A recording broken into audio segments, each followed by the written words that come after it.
Salam, selamat pagi Bapak Ibu. Iya. Ternyata kita sudah masuk di bulan yang Jadi kalau Ailing bilang itu kalau sudah itu di Manado sudah lagu-lagu Natal, ya, lagu-lagu Natal mulai muncul. Jadi sebentar lagi Natalan gitu ya. Iya. Bapak Ibu Saudara dikasih Tuhan, kita masuk di bulan September. Tema bulan ini gimana? Multimedia? Multimedianya? Iya. Multimedianya alatnya baru. Jadi ini tidak bisa multimedia cuma menggunakan urapan Tuhan saja. Tapi harus belajar. Jadi semangat belajarnya harus tinggi, ya, latihannya juga harus siap ya, di-prepare lebih lagi. Jadi alatnya baru Bapak Ibu yang lah ini yang satu videonya juga belum bisa dipakai karena orangnya juga kurang.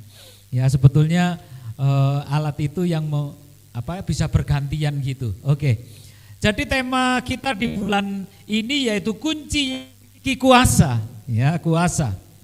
Bapak Ibu yang dikasih Tuhan, banyak orang cuma berpikir gini, aku membutuhkan mujizat. Coba Bapak Ibu mulai rubah pola pikir kita. Mujizat itu pasti di saat kita ada di dalam kuasanya Tuhan. Ya, paham ya? Jadi kuasa itu yang datangkan dan mujizat. Ya. Jadi ada beberapa, iya yang ini nggak perlu ditampilkan kayaknya. Karena lagunya sudah selesai. Ya, lagunya sudah selesai. Oke. Iya, dilanjutkan di sana. Ada beberapa jenis kuasa ya. Tapi ini kuasa yang sesuai di dalam firman Tuhan. Saya gak menyebut kuasanya si setan, bukan. Karena kita tidak perlu kuasa itu. Amin. Setuju ya? Kita tidak perlu kuasanya setan ya. Ya, karena ada anak-anak Tuhan yang masih membutuhkan kuasa Tuhan. Anak-anak Tuhan masih percaya dengan jimat-jimat, dengan barang-barang antik. Tapi semuanya itu membuat kesengsaraan bagi orang itu sendiri. Makanya Bapak Ibu, saya menyampaikan di sana cuma yang diperlukan, yang dibutuhkan, yang diberikan oleh Allah, yaitu kuasa ini kepada kita semua. Yang pertama yaitu kuasa Allah itu sendiri. Yang dimaksud kuasa Allah yaitu kekuasaan Allah tidak terbatas, tidak terjangkau dan tidak tertandingi. Itulah yang kuasa yang dipersiapkan, yang diberikan, ya, yang kita terima dari Tuhan, yaitu yang disebut kuasa Allah. Yang kedua yaitu kuasa daripada Roh Kudus. Setelah Yesus naik ke surga, dia berjanji mengirimkan penghibur penolong, yaitu namanya Roh Kudus. Kuasa Roh Kudus itu kuasa bekerja karena Roh Kudus ada di dalam diri kita. Harus pastikan Roh Kudus itu ada dalam diri kita. Roh Kudus dapat membimbing kita untuk menyadari, mengerti, dan percaya akan kuasa yang Tuhan berikan. Ya, kuasa-kuasa itu, ya kenapa saya kasih gambar gitu ya, bom. Saya nggak ngajarin Bapak Ibu jadi teroris, bukan. Artinya kuasa itu kalau diturunkan itu jadi dinamit, ya. Dunamos, dinamit. Jadi kuasa Tuhan itu ada satu ledakan yang luar biasa. Bapak Ibu, gedung yang besar itu tidak membutuhkan bom yang seukuran dengan gedung itu. Ya, itu. Ya kalau di Bali waktu itu yang di Kuta itu cuma di mobil berapa besarnya, nggak terlalu besar, mungkin sekitar prosentase dengan gedung yang sebesar itu mungkin nggak ada 1%,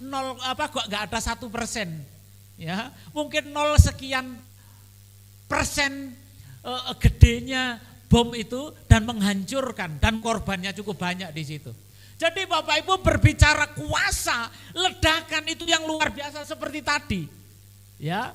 Terus berikutnya masih ada kuasa lagi di sana yang sesuai firman Tuhan. Oke. Yang ketiga, kuasa firman. Firman Allah memiliki kuasa untuk membentengi orang suci dan mempersenjatai mereka dengan roh. Kian mereka dapat menolak yang jahat, berpegang erat pada yang baik dan menemukan sukacita. Bapak Ibu, jangan remehkan firman Tuhan. Ya. Mungkin kita baca, aduh kok sama, ya berkali-kali aku sudah selesai, berkali-kali aku sudah khatam. Tapi di saat kita menghidupi firman Tuhan, ada kuasa yang terjadi melalui firman Tuhan itu. Yang kedua yaitu kuasa doa itu. Ya, kuasa doa artinya Tuhan mendengar setiap doa kita dan memiliki kuasa untuk menjawabnya. Dalam Alkitab banyak contoh bagaimana doa mengubah keadaan. Bapak Ibu, sebetulnya Bapak Ibu, ya mungkin kalau ada sekolah doa, ya, Bapak Ibu pernah dengar istilah, siapa yang pernah? SOM itu bukan sekolah doa Bu, itu pengetahuan. Sekolah doa, khusus bahas doa, gak pernah ikut. Aduh, ya ampun. Ya, itu banyak gereja-gereja juga sekolah doa. Lah Bapak Ibu di saat berdoa bersama kemudian ayo kita lakukan saat ini. Hanya penyembahan, itu namanya juga belajar untuk respon. Itu juga sekolah doa. Memang ada secara tersendiri seminar doa itu juga sekolah. Siapa yang pernah ikut seminar doa? Enggak pernah. Enggak pernah. Bapak Ibu, seminar itu juga perlu, pelajaran itu juga perlu, supaya kita boleh mengerti. Tapi itu tidak patokan. Karena banyak hal yang di luar pengetahuan itu yang Tuhan berikan pengetahuan secara sendiri. Makanya gak boleh pengajar doa itu bilang, wah ini menurut kriteria. Ini yang baik, ini yang benar. Belum tentu. Karena kebenaran itu menurut siapa? Kebenaran yang kita bangun di sana, ya kebenaran yang kita bangun di sana tadi, yaitu kebenaran yang dari Tuhan. Ini loh. Makanya jangan sampai Bapak Ibu berkata gini, aku ini bener gak doai. Di saat Bapak Ibu berdoa didasari dengan hati yang murni, hati yang tulus. Doa Bapak Ibu walaupun kata-katanya mungkin agak sedikit enggak benar. Pernah kan saya cerita, ya, ya, karena keterbatasan bahasa, maaf orangnya sudah tidak ada, sudah bersama-sama dengan Tuhan, ya di sana menikmati sukacita, yaitu Bibi. Setiap doa di sini, Bibi dulu yang di sebelah, setiap doa, kalau doa pembangunan itu saya ceritakan, Tuhan saya tidak mau dan saya mau gereja ini menjadi gereja yang besar. Loh Bapak Ibu, pernah gak terpikirkan Bapak Ibu bisa menikmati gedung sebesar ini? Gak pernah kan, saya sendiri juga gak pernah itu terjadi. Itu juga salah satu bagian doa yang dilakukan oleh Bibi dulu. Kemudian dia berkata gini, Tuhan kirimkan danau. Kirimkan dana-dana maksudnya. Loh menurut kita salah enggak? Salah enggak? Salah, wong dana kok bukan danau. Ya. Sehingga sampai kita dulu sering tertawa. Apa ya? Ya sebetulnya salah. Karena bahasa yang Kuroto sama Pak Wirai itu, kalau doanya begini, biarlah kalau doa untuk suaminya Pak Sumiono, biarlah Pak Sumiono terus dorong rombong selamanya. Jadi sampai ya sakit hampir meninggal itu gak dorong rombong. Maksudnya diberi kekuatan untuk dorong rombong gitu. Tapi dengan keterbatasan kata-kata, sehingga kata-katanya biarlah mendorong rombong selamanya. Loh Bapak Ibu, di sini Tuhan tahu kok seperti apa yang saya sampaikan tadi. Gimana multimedianya ini? Oke, iya. Terus kemudian kuasa manusia. Lah, ternyata kita juga yang dimaksud kuasa manusia itu bukan otoritas yang datangnya dari kita sendiri. Allah memberikan manusia kuasa atas bumi, tetapi kuasa tersebut terbatas. Kuasa manusia harus digunakan untuk kebaikan dan kebenaran untuk memuliakan Tuhan. Makanya di saat Tuhan Allah menciptakan manusia supaya engkau berkuasa. Inilah kuasa manusia. Tapi kuasa kita terbatas. Tidak penuh. Cuma di bagian tertentu. Tapi ada orang yang salah di sini. Pemimpin-pemimpin yang merasa dia memiliki kuasa di sana. Sehingga seenaknya. Bukan itu. Terus kemudian berkata, oh aku berikan kuasa oleh Allah. Untuk menguasai. Si istri menguasai suami. Atau suami benar-benar 100% menguasai istri. Alias diktator. Menguasai anak-anak, ya, anak-anak gerak ke kanan, ojo ke kanan, gerak ke kiri, ojo ke kiri, maju, ojo maju. Terus anaknya dikongkon nopo? Masa selamanya dikomando? Ya, terus, masih panjang. Oke, manfaatnya sekarang, manfaat kuasa bagi orang percaya kita, ya. Kali lagi saya tidak mencantumkan kuasa iblis. Cari sesuai referensi firman Tuhan. Ada kuasa apa lagi di sana di dalam firman Tuhan. Dan itu sebagian yang saya berikan. Sebetulnya kuasa yang Tuhan berikan kepada banyak. Cuma satu yang tidak saya sampaikan, kuasa iblis. Karena kita butuh. Ya, katakan kanan kiri. Pak Mis tidak menyampaikan kuasa iblis karena kita tidak butuh. Ayo. Karena tidak butuh. Ya. Enggak perlu itu, enggak perlu. Ya, manfaatnya. Manfaat kuasa itu mendatangkan mujizat. Ya. Mendatangkan mujizat. Terus mendatangkan perlindungan kata firman Tuhan. Mendatangkan kemenangan, tadi pujinya, ya. Kita diberikan kemenangan di sana karena kuasa Tuhan. Mendatangkan tuntunan. Kenapa orang yang disebut orang Kristen kadang-kadang jalannya mencelek?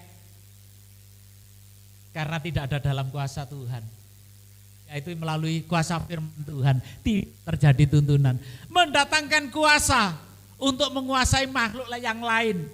Makhluk yang lain bukan sejenis. Ya, kan manusia menguasai manusia, tidak. Tapi firman Tuhan berkuasa atas ikan-ikan di laut, burung-burung di udara. Berkuasalah. Ya, Pak Kastomo akan kambing-kambingnya berkuasa di sana. Ya, Tuhan Allah tidak berkata kepada Pak Kastomo, kuasai istrimu. Ya, bukan. Atau kuasai teman-temanmu, tidak. Tidak, tapi kuasa itu diberikan untuk menguasai makhluk yang lain, menguasai. Kita punya otoritas untuk mengatur. Bing, kambing, waktu ini mangan ojo turu ae gitu Pak Kastomo ya. Makanya kita kayak mangan, waktu ini mangan. Waktu ini meneng turu, ya turu. Dan gitu loh. Ya, oke. Ya, nanti kalau dilanjutkan ngomong itu akhirnya seminar perkambingan. Oke, ayat dasarnya Matius 28 dan 16-18. Ayat 16, dan ke-11 murid itu ya berangkat ke Galilea, ke bukit yang telah ditunjukkan Yesus kepada mereka. Ini sesudah Yesus mati dan bangkit, kan tinggal 11 karena satu mati. Habis khianat mati. Ya, gantung diri, perutnya pecah, yaitu Yudas. Ya, kemudian sudah melihat Tuhan Yesus bangkit dari antara orang mati. Di situ ayat 17, ketika melihat dia, mereka menyembah. Tetapi beberapa orang ragu-ragu. Ya, makanya masih banyak orang, banyak melihat kuasa Tuhan, banyak melihat mujizat Tuhan, tapi dia masih ragu-ragu banyak. Sudah pernah disembuhkan dengan kuasa mujizat. Masih mencari kuasa dari yang tidak saya sebut tadi. yaitu kuasa dari si jahat atau iblis. Ada juga seperti itu, ya. Katakan kanan kiri, apa yang dikatakan Pak Mistari itu bukan saya. Ya, ayo katakan kanan kiri, itu bukan saya. Ya, yang ragu-ragu, yang mencari kuasa dari si jahat itu bukan kita. Amin, setuju? Ayo, kalau saya bilang setuju katakan yes. Kita setuju? Yes. Ya. Yesus mendekati mereka dan berkata, kepadaku telah diberikan segala kuasa di surga dan di bumi. Segala kuasa di surga dan di bumi. Makanya di saat Tuhan Yesus naik ke surga, dia turunkan Roh Kudus. Sebetulnya di saat Roh Kudus turun, di situ juga sekaligus kuasa-kuasa tadi itu diturunkan. Dan itu diberikan kepada kita semua. Amin. Jadi kuasa tadi, manfaat kuasa tadi itu sudah diberikan kepada kita semua. Terus berikutnya, sekarang kunci ya. Banyak orang bingung, gedungnya bagus tapi tidak bisa masuk. Karena tidak memiliki kunci. Sehingga apa? Tidak bisa menikmati fasilitas itu. Ya. Makanya kenapa saya katakan tadi, sekarang banyak alat-alat kita baru, kalau nggak belajar lebih lagi, itu kuncinya. Sehingga kita tidak bisa memanfaatkan dengan baik. Ya, manfaatkan dengan baik. Jadi yang pertama, Yesus jadikan prioritas utama dalam hidup ini, hidup kita menjadi prioritas. Lah di sana saya mencari referensi Wikipedia atau pengetahuan secara umum yang menerjemahkan itu dari bahasa prioritas, yaitu berarti sesuatu yang diutamakan atau didahulukan daripada hal lain. Ya, mendahulukan yang perlu didahulukan. Dalam bahasa di situ istilah prioritas berasal dari bahasa Prancis, yaitu priority. Yang berasal dari kata dasar prior yang berarti utama. Jadi prioritas itu mendahulukan yang utama. Siapa yang utama dalam diri kita? Siapa yang utama? Ayo yang keras, siapa yang utama di dalam hidup kita? Ah, masa? Hah? Enggak. Yang bisa jawab kita sendiri loh ya. Bener enggak? Yesus itu yang utama di dalam diri kita. Ayo kita sama-sama cek. Apakah di dalam diri saya Yesus itu yang utama? Dari Kamus Besar Bahasa Indonesia, itu prioritas adalah sesuatu diberikan keutamaan dan diutamakan daripada hal yang lain sama. Ya. Pengetahuan umum dan secara luas dan pengetahuan khusus di dalam bahasa Indonesia saja memiliki pengertian yang sama, yaitu mengutamakan hal yang utama. Yuk dilihat. Terus, ya ini untuk ngecek. Orang yang mengerti, ya mengutamakan yang paling utama itu akibatnya di sana ada kedekatan. Coba si cowok-cowok karena tahu bahwa yang satu ini mending, ya, ini nanti yang menjadi yang utama, pasti berusaha mendekat. Betul enggak?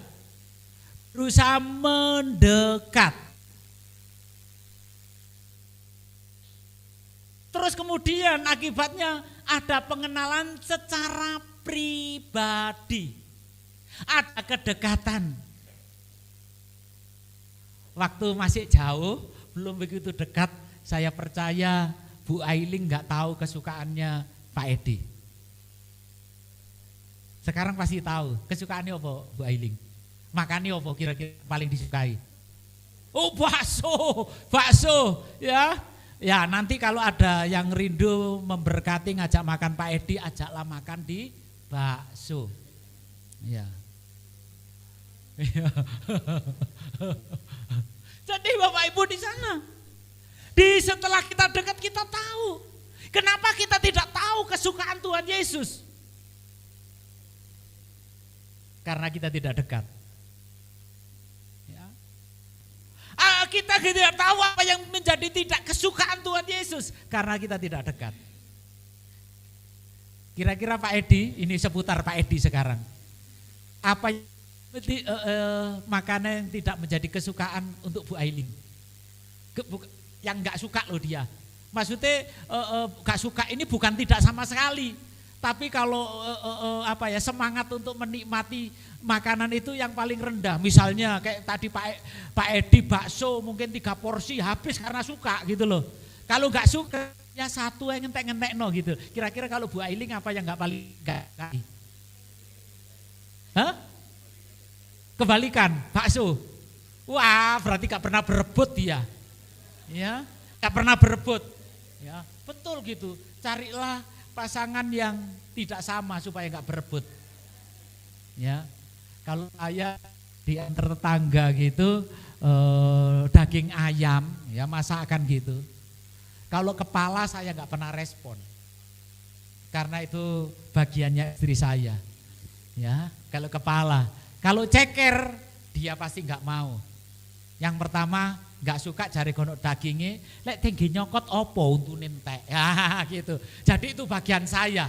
Lek kepala saya enggak suka, ya. Jadi enggak pernah berebut. Kalau dikasih ceker sama kepala gitu enggak pernah berebut karena kesukaannya beda. Kemudian kue gitu, kalau kue basah-basah dialah yang paling disukai. Lek kerupuk yang kering-kering itulah bagian saya. Jadi enggak pernah berebut. Lek ketemu roti kukus yang melecor gitu. Saya lihat toh, lu ya istri saya yang ngambil. Ya. Ngerti karena kedekatan.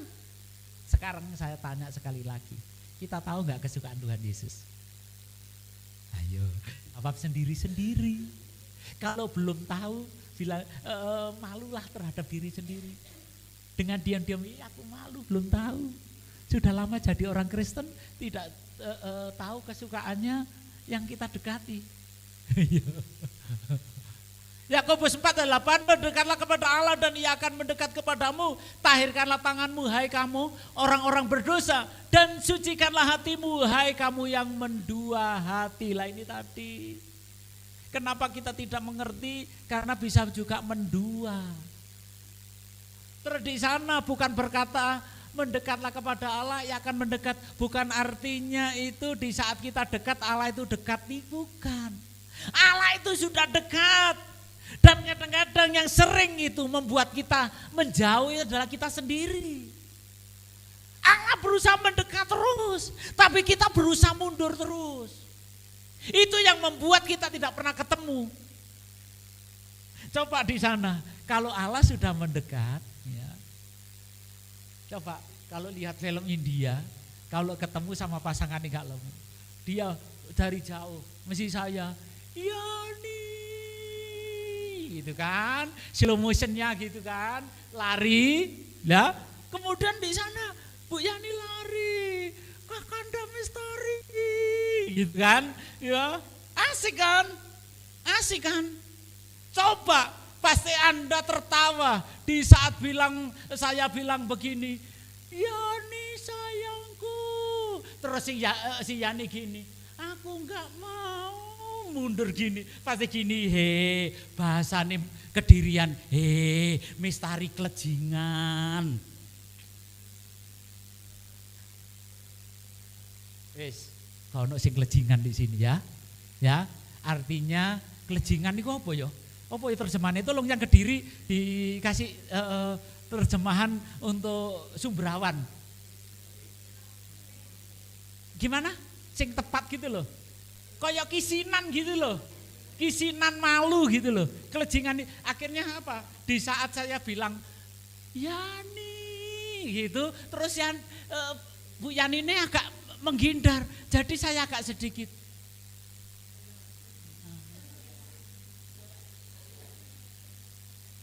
dibuat malu, dibuat kecewa.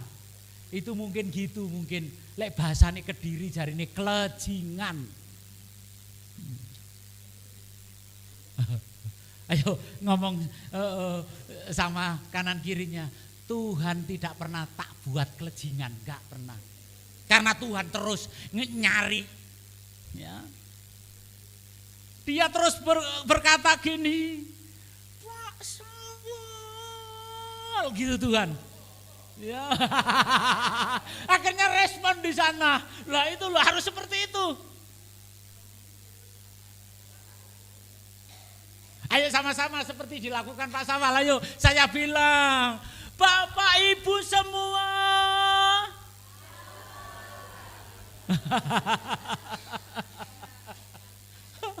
Paduh suaranya gak kompak. Oke, berikutnya tolong. Ya. Oke, yang kedua. Yaitu mempercayai Tuhan. Yang pertama tadi prioritas loh ya. Jadikan Tuhan itu yang nomor 1, prioritas. Ya, yang utama. Ya. Jadi kalau yang utama itu pasti diberikan yang terbaik. Betul enggak? Ya. Di saat waktu itu saya mendekati si mungil yang di depan ini, waktu di asrama, waktu pulang itu ada sandal-sandal di sini kan sandal waktu itu yang terkenal. Ya. Ada sandal produksi apa yang murahan. Waktu itu satu pasang ada yang 4.000 kayak gitu ada. Lah, waktu itu yang sandal yang ya kalau saya sebut merek nanti dikira promosi. Yang satu seperti sampai sekarang itu mahal, memang bagus. Harganya 3 kali lipat dari biasa. Yang satu ini tak beli di sana, teman-teman tak beli yang murahan. Ngerti maksudnya ya? Ngerti ya? Jadi teman-teman yang bukan yang prioritas tak beli sandal murahan yang harganya paling mahal 6.000. Tapi yang satu yang kecil mungil yang duduk di depan ini ya, waktu itu tak beli sandal oleh-oleh dari sini itu harganya sudah belasan ribu kayaknya. Ya, sudah belasan ribu. Ya. Jadi Bapak Ibu merasa kalau Tuhan itu yang utama, kita berikan yang terbaik untuk Tuhan. Bukan selebihnya. Amin. Bukan selebihnya. Oke, yang kedua yaitu mempercayai. Nah, mempercayai itu tingkatan yang paling tinggi. Karena di kata percaya itu yang pertama belief itu percaya itu, kemudian trust yaitu mempercayai. Lah, bukti bahwa seseorang cuma sekedar percaya, tidak sampai mempercayai. Dia akhirnya di saat menghadapi masalah, penyakit, dia datang kepada yang lain. Walaupun dia sudah lama mulai kecil jadi orang Kristen. Masih di dalam kandungan pun itu sudah jadi orang Kristen. Akanlah katanya itu orang Timur tuh bilang, karena dalam kandungan itu sudah Kristen, lahir itu tali pusat dipotong pakai Alkitab. Dan di saat lahir nangisnya bukan oi, bukan, tapi haleluya, haleluya, haleluya gitu. Itu tidak menjamin. Ayo. Karena dia cuma sekedar percaya, enggak mempercayai. Tapi orang yang mempercaya akan berkata, sekali Yesus tetap Yesus. Jadi apapun, ada orang bilang gini, wis, kamu kalau menghadapi masalah yang berat itu, iku lo mbah, iku pinter. Nih, Matius 28 17 tadi di situ, ketika melihat dia, yaitu para murid-murid tadi menyembah Yesus, ya, tetapi beberapa orang ragu-ragu. Jadi kalau sekarang masih banyak anak-anak Tuhan yang ragu-ragu, itu sudah dari sononya. Bapak Ibu tidak pernah melihat secara langsung Tuhan Yesus. Bapak Ibu tidak pernah melihat langsung mujizat yang dilakukan oleh Tuhan Yesus. Lah dia murid-muridnya hari-hari kumpul. Dia tahu kesukaannya. Dia tahu kehidupan Yesus bagaimana. Dia tahu mujizat, gitu loh masih ragu-ragu. Ya sebetulnya tidak salah sih kita ragu-ragu. Tapi kalau kita ragu-ragu akhirnya tadi kita juga bimbang, gak pernah mendapatkan apa-apa. Orang ragu-ragu itu bagaikan kata firman Tuhan, yaitu seperti ombak lautan yang dibawa angin ke sana kemari. Gak dapat apa-apa.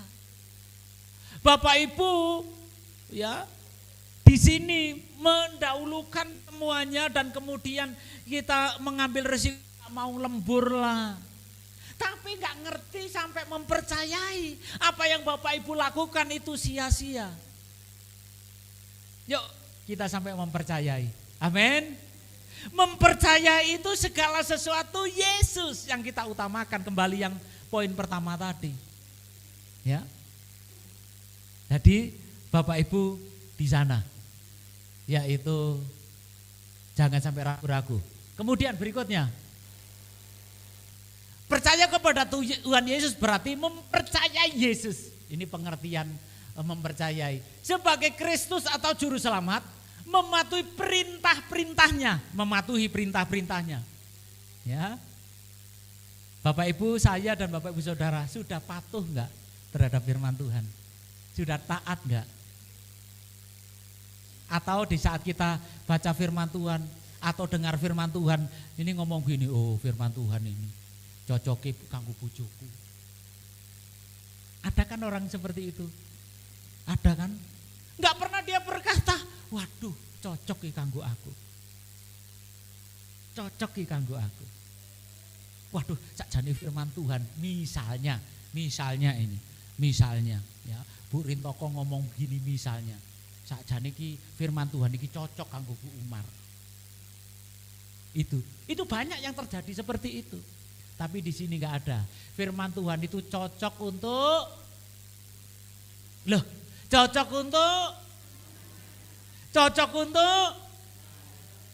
saya. Untuk saya. Ya, cocok untuk saya.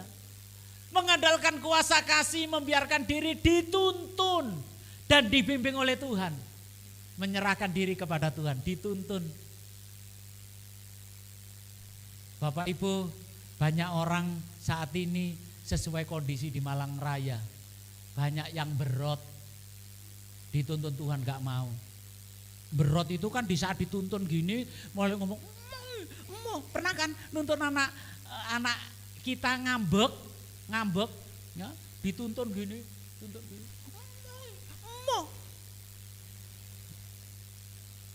ayo kita perangi roh berot itu di dalam diri kita. Amin. Mungkin secara hiburan Anda senang dengan berot, tapi rohnya jangan menguasai atas diri kita. Amin. Yes. Oke. Berikutnya yang terakhir, kayaknya poin yang terakhir. Yang ketiga, hidup dalam kerendahan hati. Ya, ini kunci yang ketiga, kerendahan hati. 1 Petrus 2:13, tunduklah karena Allah kepada semua lembaga manusia, baik kepada raja-raja sebagai pemegang kekuasaan yang tertinggi. Ternyata firman Tuhan berkata kita harus tunduk tidak hanya kepada Allah, kepada pemimpin-pemimpin yang Tuhan percayakan. Di saat di pekerjaan ada bos, kita harus tunduk. Secara rohani, saat kita ada di komsel, kita tunduk kepada siapa? Gembala komsel. Walah, gembala komsel pengetahuannya rendah jian. Sudahlah lebih tinggi aku. Lah itu Bapak Ibu yang merasa lebih senior daripada gembala komsel, berarti Bapak Ibu kalau ada perasaan seperti itu belum ada rasa tunduk. Ya, rasa tunduk. Makanya di situ Bapak Ibu, definisi kerendahan hati adalah sikap bijak di mana seseorang memposisikan dirinya agar tidak merasa lebih penting atau benar daripada orang lain. Saya sering ngomong kan di komsel, di saat saya datang ke komsel, dalam satu sisi saya harus belajar tunduk kepada gembala komsel. Karena itu yang diberikan otoritas oleh Tuhan melalui saya. Lah kalau saya nggak tunduk kepada mereka, berarti saya melanggar kuasa Tuhan yang Tuhan percayakan di dalam diri saya. Bukan dalam arti ditunduk ini kita tidak boleh menyampaikan hal yang lebih tinggi dari, bukan itu, tapi posisi hati. Tunduk itu posisi hati, Bapak Ibu. Jangan sampai meremehkan, waduh. Iki arek wingi sore. Bu Umar dadi gembala Komsel. Wong dadi wong Kristen aja tas winginane. Nah, kalau itu muncul berarti rasa tunduk tidak ada di sana. Ucapan dan hati sama. Ini definisi yang paling gampang, paling singkat. Artinya apa yang ada di dalam hati dengan apa yang kita sampaikan itu sama. Kadang-kadang ada orang kan, ya, mungkin di depan kita ngomongnya bagus kan. Aduh iyalah, iya Pak Suseno, aduh iya, bagus, terima kasih yo. Tapi di belakang kita, kapan pitenono Pak Suseno? Pembalasan lebih kejam. Itu namanya gak rendah hati.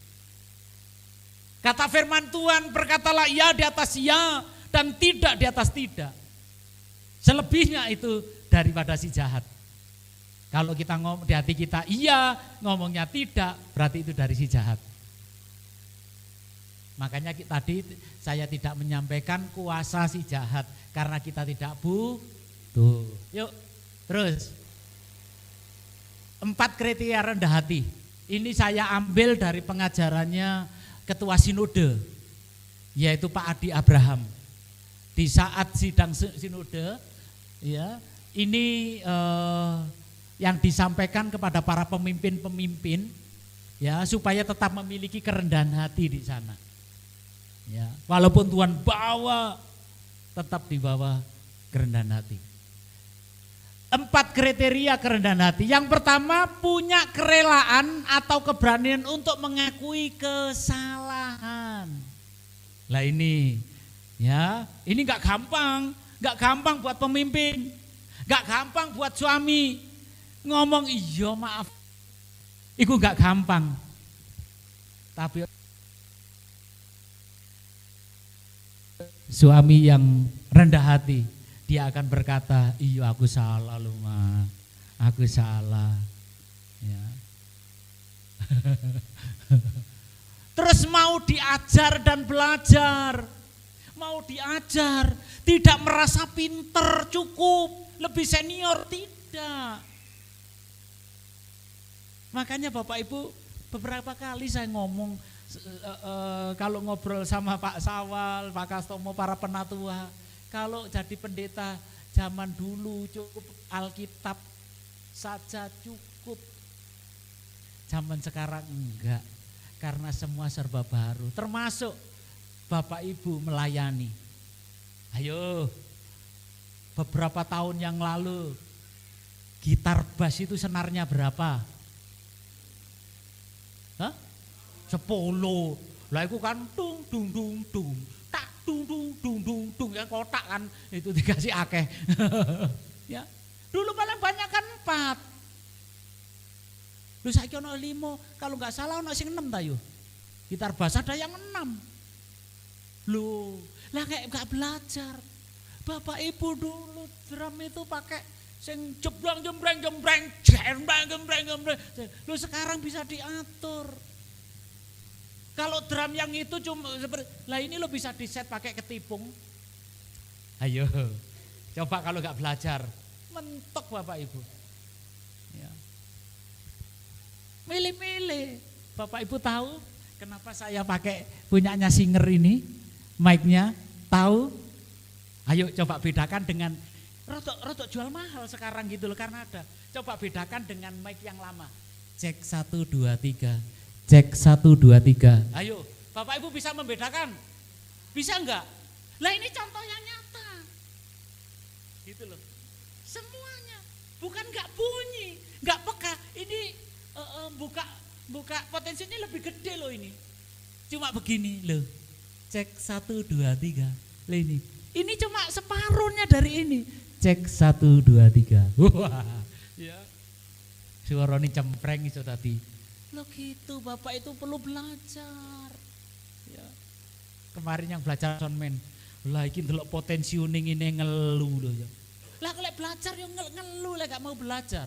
Ya, makanya Bapak Ibu, Landi mana ini? Ya. Kita harus mau diajar dan belajar. Kemudian rendah hati itu tidak sombong. Dulu aku.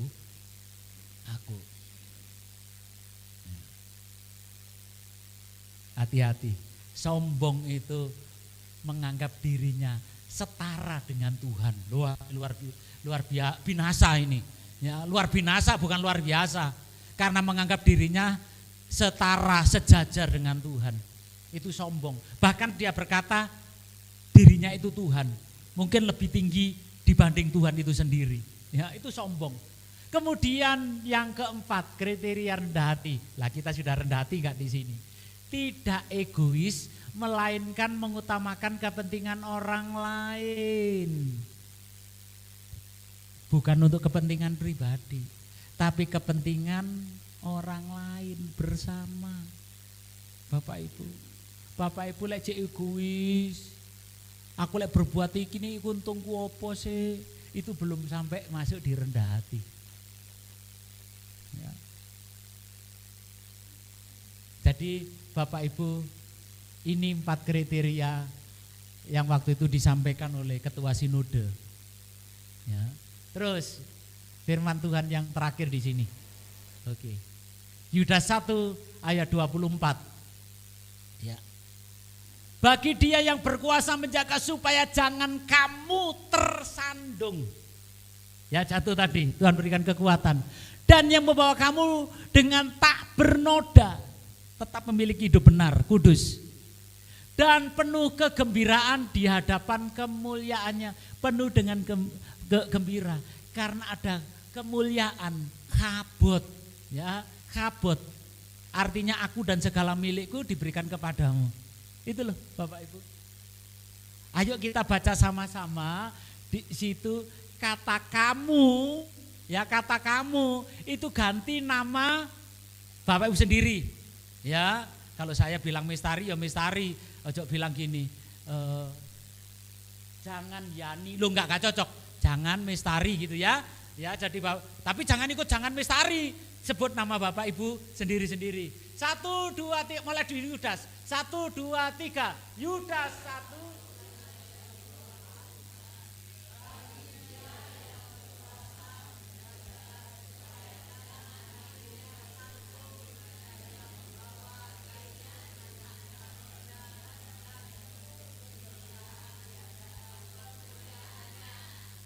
Haleluya, beri tepuk tangan yang paling panjang bagi Bapak Ibu yang menikmati kuasa. Dan ini yang akan terjadi, Bapak Ibu tidak akan pernah jatuh. Artinya menikmati kemenangan demi kemenangan, amin.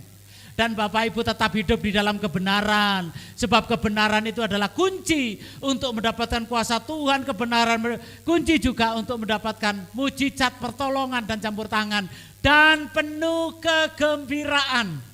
Gak pernah sedih, ya, tapi gak senyum-senyum sendiri, gak tertawa-tertawa sendiri. Kita mendapatkan tuntunan Tuhan, artinya sukacita. Tidak ada wajah sing merengut, ya, tidak ada wajah sing merengut. Apa maneh medeni.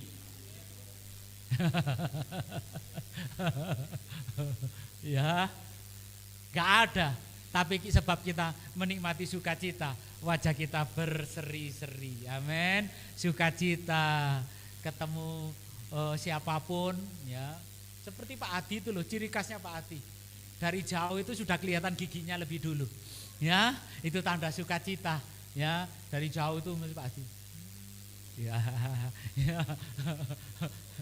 Tapi tidak hanya Pak Adi, kita semua. Gak ada lagi ketemu koncone gini.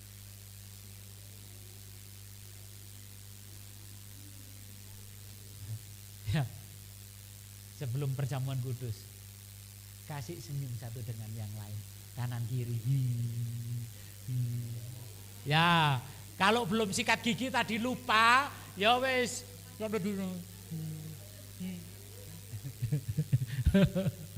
Ya, Bapak Ibu, kerendahan hati itu sudah diberikan oleh Tuhan. Yaitu dia tidak mementingkan diri sendiri. Dia memikirkan kita, memikirkan orang lain. Supaya setiap kita tidak hidup di dalam kematian kekal. Makanya dia memberikan nyawanya bagi kita. Dia mati bagi kita. Yang saat ini kita akan lakukan memperingati bahwa dia pernah mati, berkorban buat kita. Dan pengorbanan itu bisa kita rasakan sampai saat ini, yaitu melalui perjamuan kudus. Yuk petugas perjamuan bisa maju.